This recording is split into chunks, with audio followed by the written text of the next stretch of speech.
Amém? Glória a Deus. Hoje nós vamos começar uma série de mensagens a respeito de cura e libertação. Amém? Por isso eu gostaria que vocês prestassem muita atenção, estivessem atentos à palavra, não deixasse que o inimigo viesse roubar a preciosa semente que o Senhor quer lançar na terra boa que é no teu coração essa noite. Amém?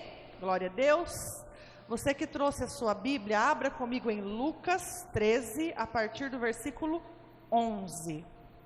Lucas 13, 11. E veio ali uma mulher possessa de um espírito de enfermidade. Havia já 18 anos. Andava ela encurvada, sem de modo algum poder endireitar-se. Vendo-a Jesus, chamou-a e disse: mulher, estás livre da tua enfermidade. E, impondo-lhe as mãos, ela imediatamente se endireitou e dava glória a Deus. O chefe da sinagoga, indignado de ver que Jesus curava no sábado, disse à multidão: 6 dias há em que se deve trabalhar, vinde, pois, nesses dias para ser curado, e não no sábado. Disse-lhe, porém, o Senhor: hipócritas, cada um de vós não desprende da manjedoura no sábado o seu boi ou o seu jumento para levá-lo para beber? Por que motivo não se devia livrar deste cativeiro em dia de sábado esta filha de Abraão, a quem Satanás trazia presa há 18 anos? Tendo ele dito essas palavras, todos os seus adversários se envergonharam. Entretanto, o povo se alegrava por todos os gloriosos feitos que Jesus realizava. Amém? Glória a Deus. Essa passagem, irmãos, eu tenho certeza, está todo mundo me ouvindo bem? Essa passagem eu tenho certeza que a maioria de vocês já ouviu. E essa passagem ela só está no livro de Lucas. Todo mundo sabe que o livro de Lucas, Marcos, Mateus e João é um livro que traz quase as mesmas mensagens em visões diferentes. Cada discípulo escreveu a mensagem de acordo com aquilo que ele via. E eu acredito que essa passagem só está no livro de Lucas, porque Lucas era médico. Quando Lucas viu aquilo, ele ficou extremamente espantado com o que ele viu. Por isso que eu acredito que por isso que essa passagem está aqui no livro de Lucas. E como nós lemos, essa passagem fala de uma mulher encurvada. Todo mundo já viu alguém que anda encurvado? Essa mulher estava encurvada há 18 anos. E esse texto diz que de modo algum ela se endireitava. Então pense comigo, irmãos, há 18 anos essa mulher andava olhando para o chão. Há 18 anos essa mulher com certeza absoluta sentia dores. Há 18 anos essa mulher era envergonhada. Há 18 anos ela procurava médicos, ela ia atrás de remédios, ela ia procurar solução para o seu problema e ela não encontrava. Há 18 anos. E essa passagem diz que essa mulher foi à sinagoga no dia de sábado, porque era de costume deles ir à sinagoga aos sábados. E todos vocês sabem que nesse tempo as mulheres não podiam se achegar à frente da sinagoga. As mulheres elas tinham que ficar lá no fundo em silêncio. E nós vimos que Jesus viu essa mulher. Essa mulher não precisou chegar fazendo escândalo, essa mulher não precisou sentar no banco da frente, ela não precisou fazer nada, a não ser ir até a sinagoga. E quando Jesus olha para ela, Jesus vê aquilo que ninguém tinha visto ainda. Porque todas as vezes que alguém olhava para ela, sabia que ela tinha uma enfermidade. Estou certo ou não estou? era visível nela, diferente daquela mulher do fluxo de sangue. A mulher do fluxo de sangue, se ela não tivesse com o rosto um pouco pálido, ninguém ia saber que ela tinha um fluxo de sangue, porque exteriormente estava tudo ok, mas aquela mulher não. Todos que a viam sabiam que ela tinha uma enfermidade. E nesse tempo aqui nós sabemos que eles acreditavam que a pessoa tinha uma enfermidade por causa de um pecado. Todo mundo lembra daquele cego que foi curado? E eles perguntaram aos discípulos: Senhor, quem pecou? O pai ou eles? Quem pecou? Então, além de tudo, as pessoas sabiam que ela estava enferma, achavam que ela era pecadora, e todos que tinham uma enfermidade, que era impossibilitado de trabalhar, acontecia que eles viravam pedintes. Não é o caso dela, que não fala nada disso. Mas essa mulher, ela tinha um sério problema em todas as áreas da vida dela. E quando Jesus vê aquela mulher, ele não vê a enfermidade dela. Ele vê que aquela mulher estava possessa de um espírito de enfermidade. Ele vê que aquela mulher está presa em um cativeiro, porque ele fala assim: mulher, versículo 12, vendo Jesus, chamou-a e disse: mulher, estás livre da tua enfermidade. Irmãos, essa passagem, apesar dela ser tão simples e tão... não há dúvidas quando a gente lê ela. Ela é autoexplicativa. A mulher chega no templo doente, Jesus a vê, liberta, impõe as mãos, ela é livre, curada e sai dando glória a Deus. Mas essa passagem, ela tem tantas revelações profundas a nos ensinar, que nos dias que nós estamos vivendo, eu e a Amanda conversávamos isso no início do culto. Não só nós, não só aqui a nossa igreja, não só nós, eu estou falando a nossa geração, tem vivido um tempo tão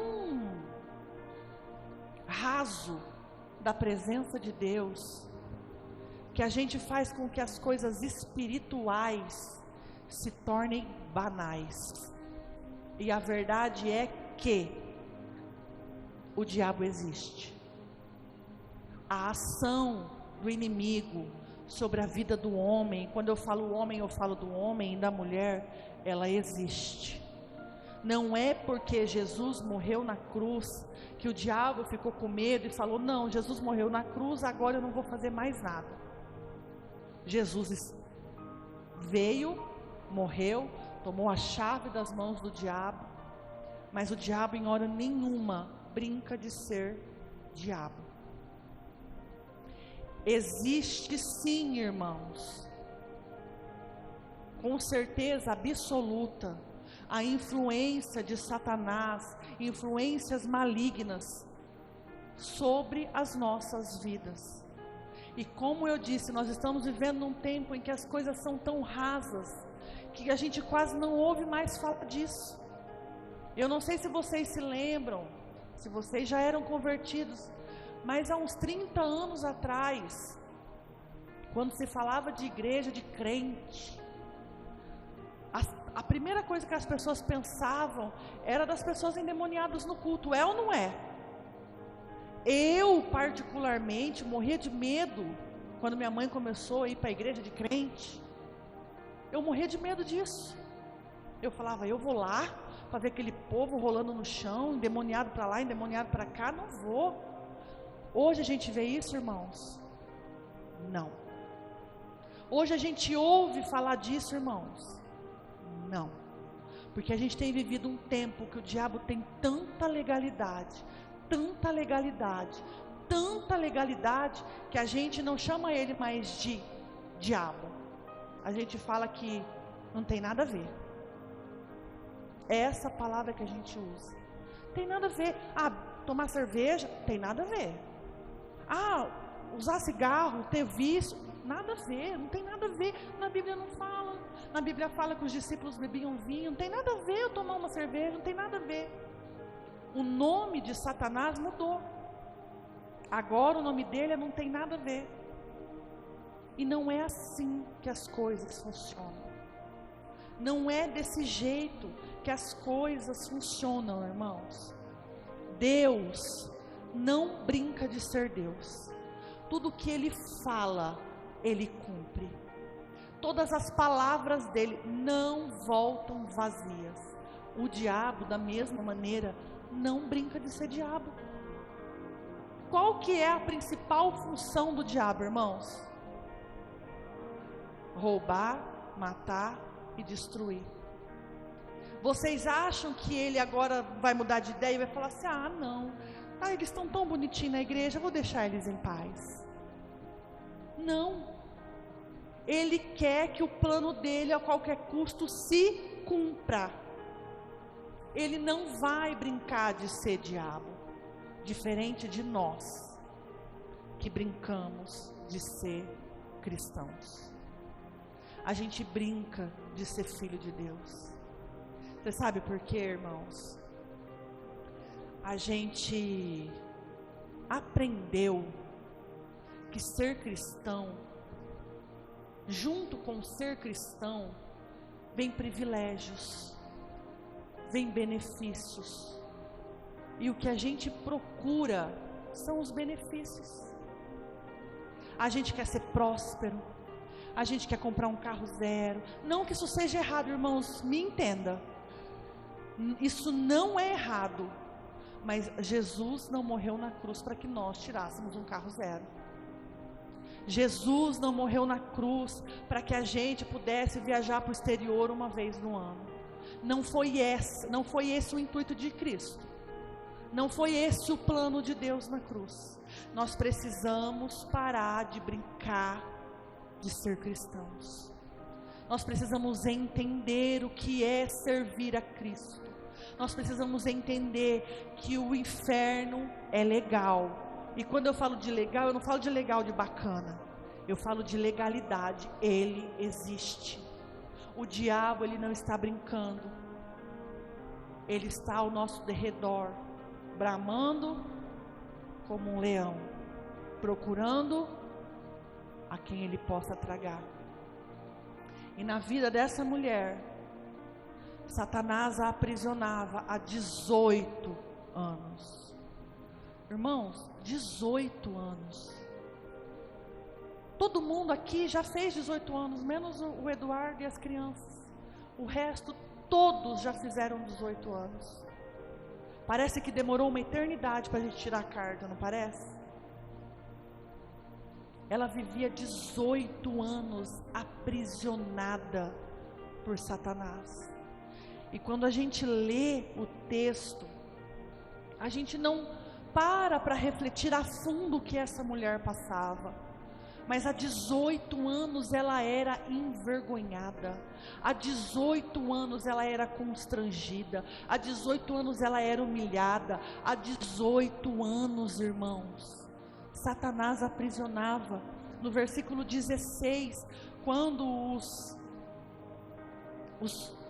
o pessoal da sinagoga fica indignado e fala: mas vocês têm 6 dias da semana para vir aqui para ser curado, vocês querem vir no sábado? O que é isso? Aí Jesus fala: mas vocês soltam os seus bois, os seus jumentos para ir beber água? É essa filha de Abraão, há 18 anos, a quem Satanás trazia presa. Eu não vou libertá-la só porque é sábado. Irmãos, 18 anos Satanás aprisionava o corpo e a mente daquela mulher.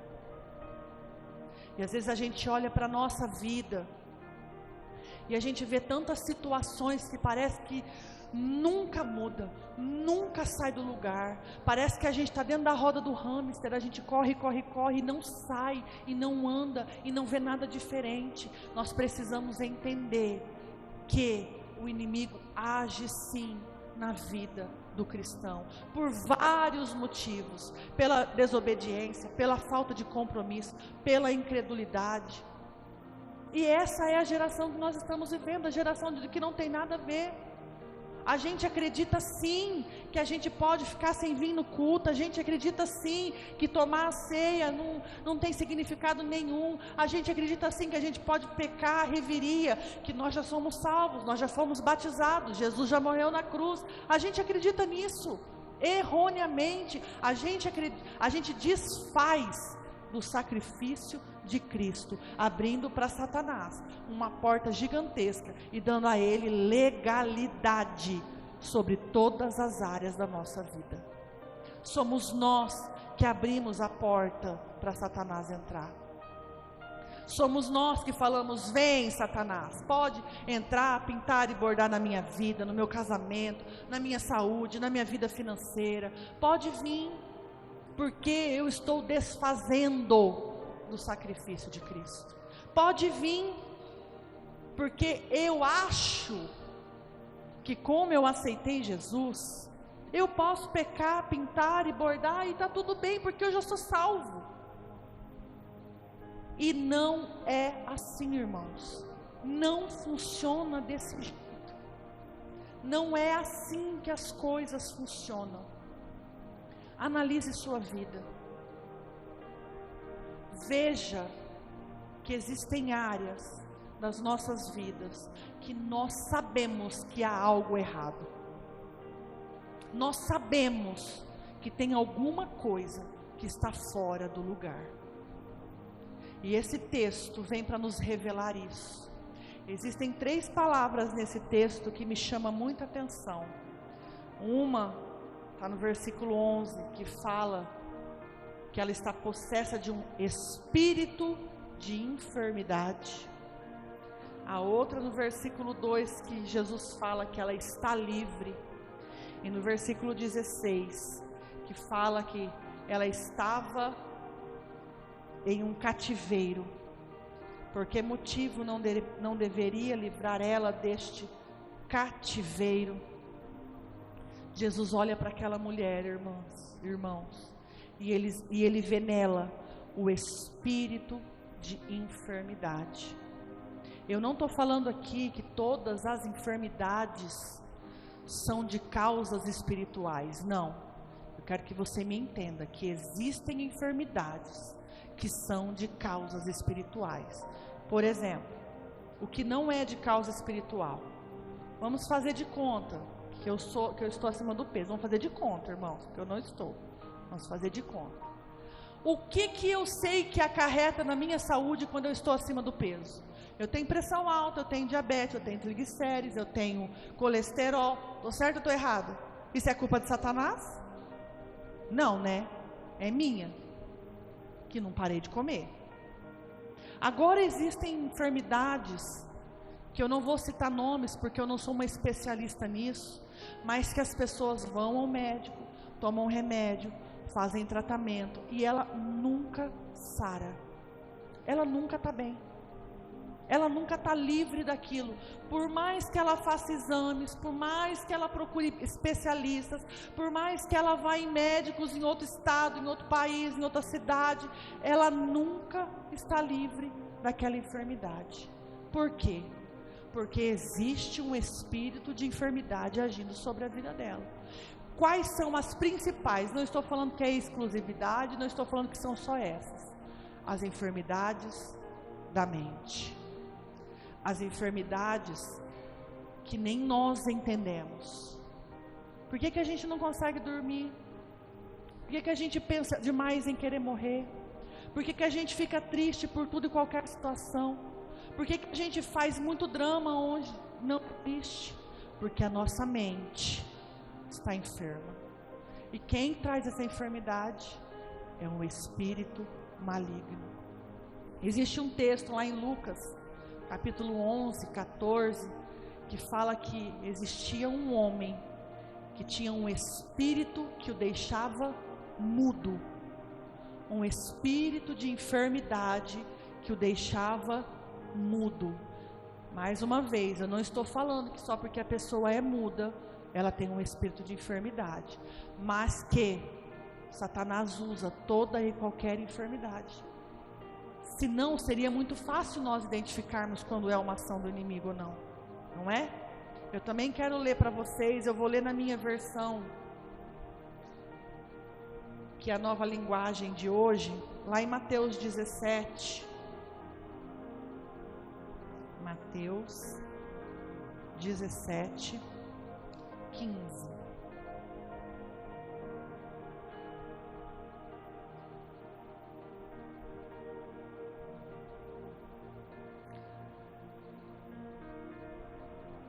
Diz assim: Senhor, tenha pena do meu filho. Era um pai que foi procurar Jesus porque o filho dele estava possuído de espíritos.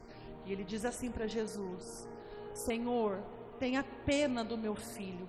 Ele é epilético e tem ataques tão fortes que muitas vezes cai no fogo e cai na água. Outras versões falam que ele tem ataques, que ele se joga no chão, que ele tem convulsões. Mais uma vez, não é porque a pessoa tem epilepsia que ela tem um espírito de enfermidade. Eu estou dizendo que o inimigo usa a enfermidade para nos destruir. O inimigo não brinca, irmãos. Ele está sim procurando a quem possa tragar. Ele está sim a todo momento procurando em nós um lugar, um momento para agir e nos destruir. Fiquem atentos no que a palavra do Senhor diz, não no que eu estou dizendo. Quando você, na sua casa, pega a sua Bíblia e vai ler as Escrituras. O inimigo está querendo nos destruir a todo momento. Ele não está brincando, irmãos. Ele não brinca de ser diabo. Preste atenção nas áreas da sua vida onde você sabe que algo diferente tem acontecido. Às vezes, não é a enfermidade que vai nos destruir, mas é o dinheiro que nós investimos para tentar curar ela. A enfermidade está lá, mas a gente investe tanto dinheiro, que a gente se afunda em dívidas, que a gente se afunda, que a gente vai se afundando e a solução nunca vem, e é um abismo chamando outro abismo, é um abismo chamando outro abismo. Quando nós não entendemos sobre o mundo espiritual, irmãos, nós achamos que é tudo normal. Ah, é normal os meus filhos ficarem doentes direto. Ah, é normal, é normal. Não é normal, irmãos. A Emanuele, quando ela devia ter uns 2, 3 anos, todos os dias, ela colocava a mão na barriga e ela falava: a minha barriga está doendo. Todo santo dia. Eu levei ela na pediatra, eu levei ela na gastro, ela fez ultrassom, ela fez exame de sangue, ela fez um exame que hoje eu já não sei mais como funciona, mas naquele tempo, há 15 anos atrás, era de intolerância à lactose. Eu fiquei o período da manhã inteiro lá, porque ela tomava um negócio, ela tirava sangue, ela tomava um negócio, ela tirava sangue. Sabe qual foi o resultado dos exames? Nada. Ela não tem nada. Mãe, ela não tem nada. Não saiu nada aqui, ó. No exame de sangue não tem nada, no exame de intolerância não tem nada, no exame de fezes não tem nada, de urina não tem nada, na ultrassom não tem nada, não tem nada. E eu lembro que no dia que eu estava lá, esperando para fazer a consulta, para a doutora me falar o resultado dos exames, eu orei e eu falei: Deus, eu não sei porque que a minha filha está doente. Eu não sei porque que ela chora de dor na barriga, mas o Senhor sabe. E eu repreendo agora todo espírito de enfermidade sobre a vida dela. No meu pequeno conhecimento, mas na minha grande fé, eu declarei sobre ela que nenhum espírito maligno tinha poder sobre a vida dela, sobre a saúde dela. E depois daquele dia, nunca mais ela reclamou que a barriga dela doía. E às vezes acontece isso com a gente, às vezes não, isso acontece na nossa vida, e a gente fala, não, tá tudo normal, é assim mesmo, criança fica doente, é assim mesmo, a gente sente vontade de morrer de vez em quando, é assim mesmo, não, é normal a gente sentir uma tristeza, que a gente vê uma ponte que quer se jogar, é normal, gente, isso não é normal. Isso não é normal, nós precisamos entender sobre o mundo espiritual, para que a gente possa tirar das mãos de Satanás toda a legalidade que ele tem tido nas nossas vidas, toda legalidade. Lá no versículo 16, quando ele fala, por que motivo não se devia livrar deste cativeiro em dia de sábado?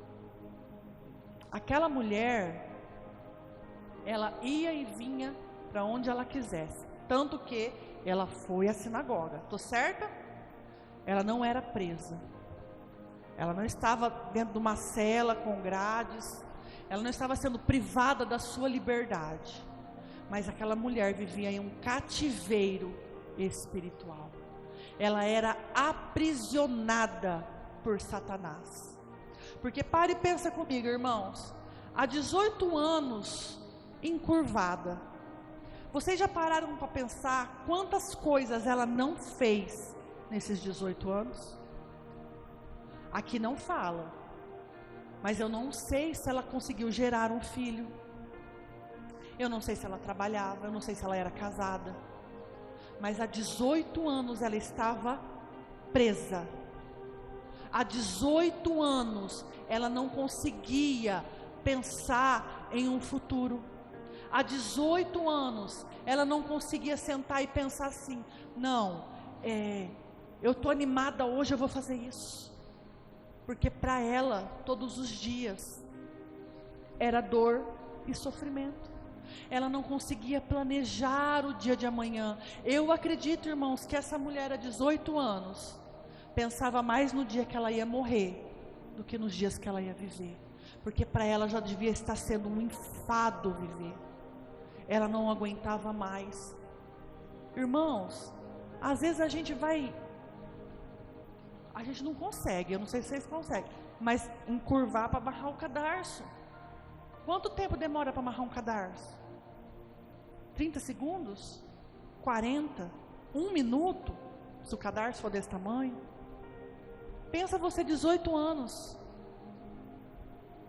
Aquela mulher, ela não conseguia dormir de bruços, de barriga para cima.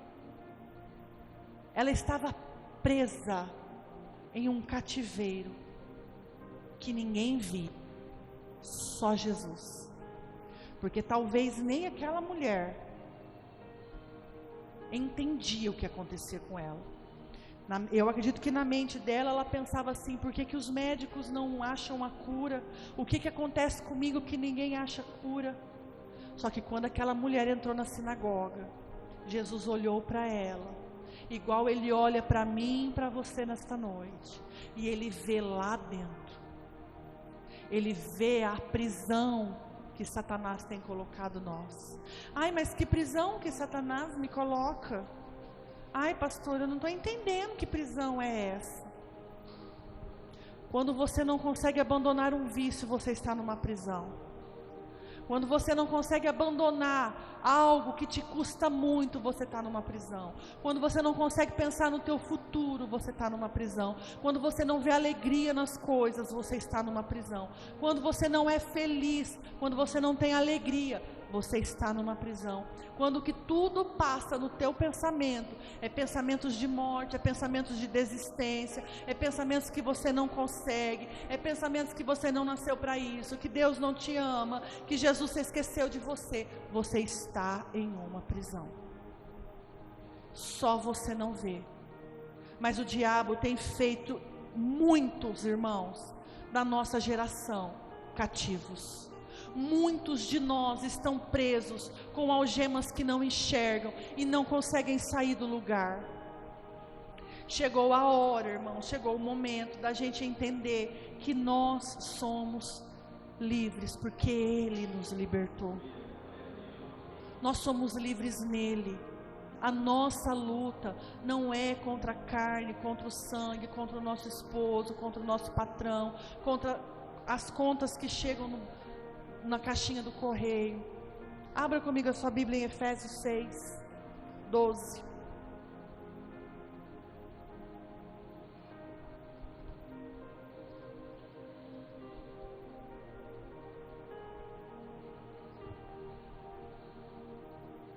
Efésios 6, a partir do versículo 12, diz assim: porque a nossa luta não é contra o sangue e a carne, e sim contra principados e potestade, contra os dominadores deste mundo tenebroso, contra as forças espirituais do mal, nas regiões celestes.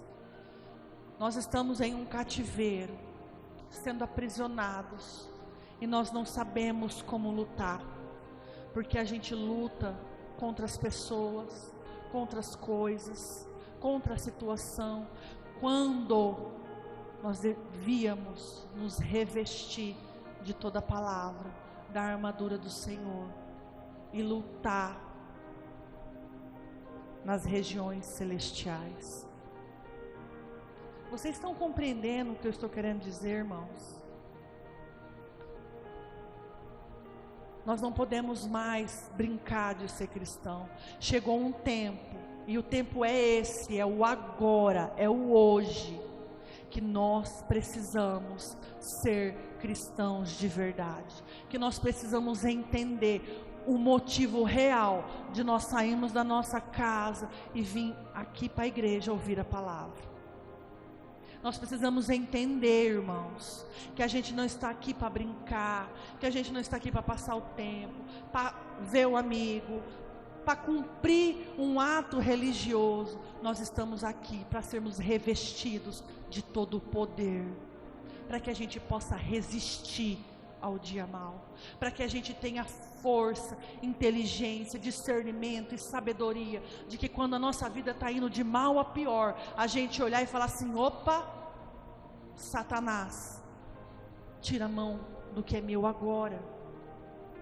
Mas a gente vê a nossa vida afundando, a gente vê o nosso casamento afundando, a gente vê os nossos filhos afundando, a gente vê a nossa saúde afundando, e a gente fica: ai, coitado de mim, como que eu sofro.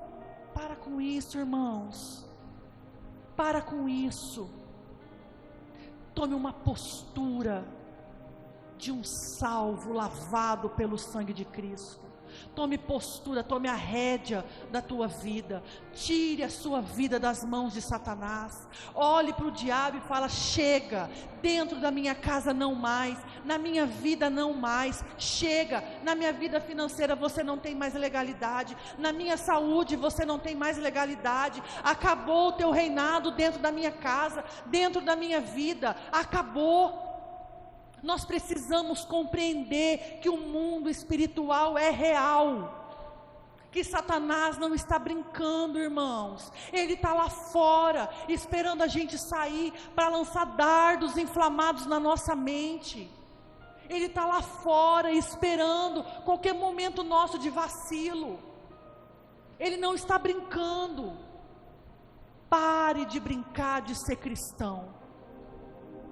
Às vezes você chegou aqui e está pensando aí na sua cabeça: mas de novo está falando disso? Mas de novo, irmãos, de novo, porque eu me recuso a acreditar que Jesus só morreu para ouvir que eu sou vencedora, para ficar ouvindo que eu sou o alecrim dourado, para ficar ouvindo: não desista, irmãs, não pare de lutar.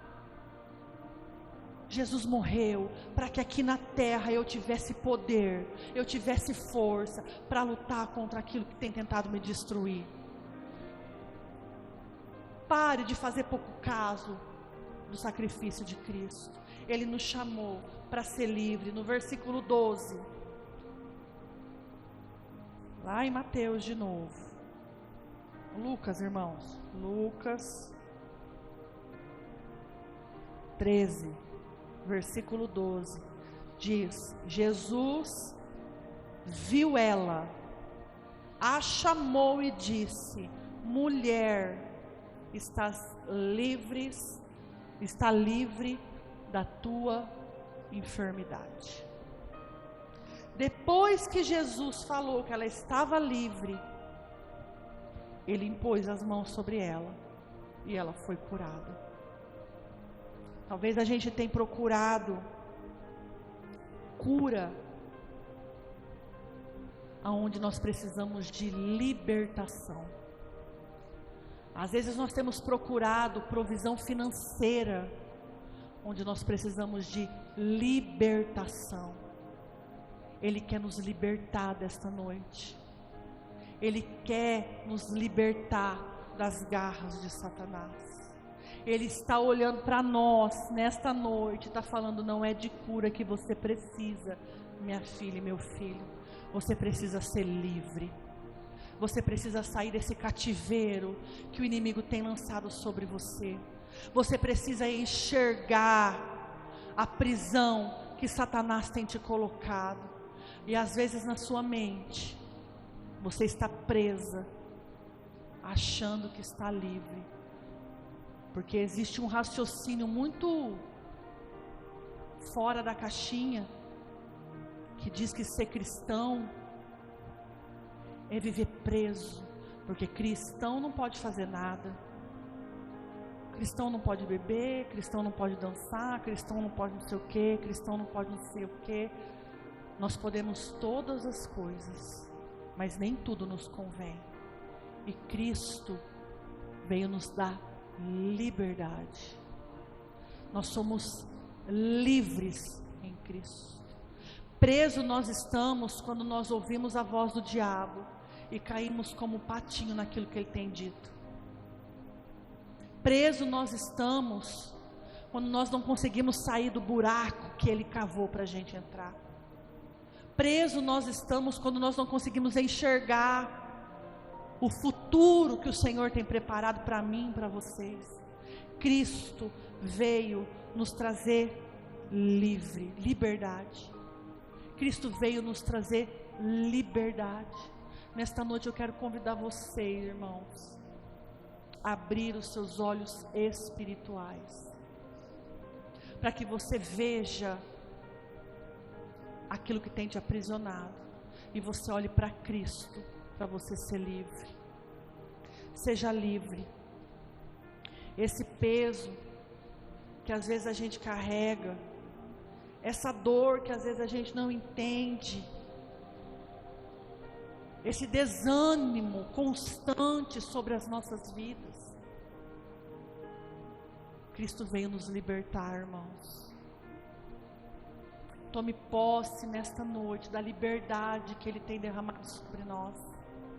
Tome posse nesta noite da liberdade na vida financeira, na liberdade na vida espiritual, na liberdade no seu casamento, a liberdade que só Ele pode derramar sobre nós.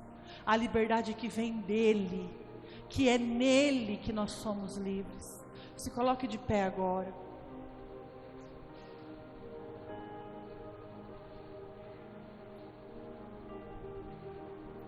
Talvez aqui nesta noite nós estejamos igual aquela mulher encurvada.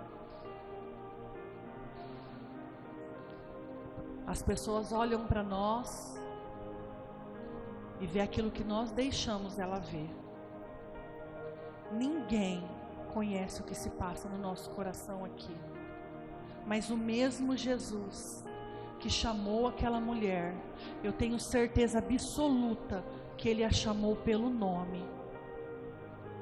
Ele nos chama pelo nome nesta noite, e Ele vai apontar em cada um de nós aonde nós estamos sendo levados cativos, e Ele vai nos dar a liberdade. Ele olha para mim e Ele olha para você e Ele diz: você está livre, você é livre, eu te dou liberdade. O diabo não pode mais te aprisionar. Satanás não tem mais domínio sobre a tua vida. Tudo aquilo que você achava que não tinha solução, a partir de hoje você vai ver que a liberdade que Cristo tem derramado sobre nós vai abrir os teus olhos, e você vai enxergar que aquilo que estava na mão do inimigo não vai estar mais, porque Ele nos traz a liberdade. Amém? Com discernimento. O que é discernimento, irmãos? Com inteligência, com sabedoria. Coloque a tua vida agora nas mãos do Senhor. Talvez você possa estar aí pensando: ah, Simone, mas eu não sei onde Satanás tem me aprisionado. Eu não sei se eu sou cativa em alguma área da minha vida. Eu não estou doente, a minha vida financeira está tudo ok, a minha casa está tudo ok, está tudo bem. Diga isso ao Senhor. Fale: Deus, eu não vejo, mas o Senhor vê. E se existe alguma área da minha vida em que eu estou sendo cativa de Satanás, abre os meus olhos espirituais, porque eu quero ver. Reveste-me da tua armadura, porque eu quero prevalecer. Amém? Feche os teus olhos. No livro de João 8:36 diz que se o Filho vos libertar, vocês serão livres. Nós somos libertos, irmãos. Eu declaro que a partir de hoje nós seremos cristãos que dão valor ao sacrifício de Cristo. O mundo lá fora pode estar fazendo de tudo quanto é jeito, mas nós somos aquele que faremos a diferença aonde nós estivermos, porque nós somos livres. Ele nos libertou. Nós não somos prisioneiros de Satanás, nós somos livres. Amém? Glória a Deus. Deixe o Senhor tratar com você. Eu sei que às vezes a gente se acostuma a viver de uma maneira, e que quando precisa haver mudança nas nossas vidas, a gente tem um certo receio, e a gente permanece com o coração endurecido, porque a gente acha que porque a gente viveu desse jeito até hoje, as coisas têm que ser assim. Mas eu queria que nessa semana você abrisse o teu coração e deixasse Deus moldar a tua vida, e deixasse Deus tratar com você, deixasse Deus curar as tuas feridas, sarar as tuas dores. Irmãos, vocês sabem quando uma pessoa sofre queimadura, como é que ela é tratada no hospital, né? Todos os dias aquela ferida precisa ser raspada. Aquilo dói. Eu nunca passei por esse processo, mas quando a gente está acendendo uma vela de aniversário e pinga cera quente no nosso dedo, já dói, não é? Pensa você ter as suas feridas raspadas todos os dias. Dói. Dói demais. Mas no final nós estaremos curados. No final nós estaremos sarados. No final o que vai ficar são as marcas que Cristo nos curou. Deixe Deus tratar com você durante, não só essa semana, mas daqui para frente. Abre o teu coração e fala: Deus, pode tratar comigo. Eu sei que vai doer. Eu sei que vai doer, mas eu preciso. Vocês se lembram um dia que eu ministrei sobre os odres novos? Não deve, não é bom ser colocado na fumaça, ser pendurado, mas é necessário para que a gente se torne aquilo que Ele tem preparado para nós e que o diabo tem tentado nos enganar. Amém? Glória a Deus. Nós ainda não encerramos, mas aplauda ao Senhor. Amém? Aleluia. O pastor Júnior vai vir. Pode se assentar. O pastor Júnior vai dar os recados para a gente encerrar. Amém? Boa noite, igreja. Paz seja com todos. Amém? Glória a Deus. Amém.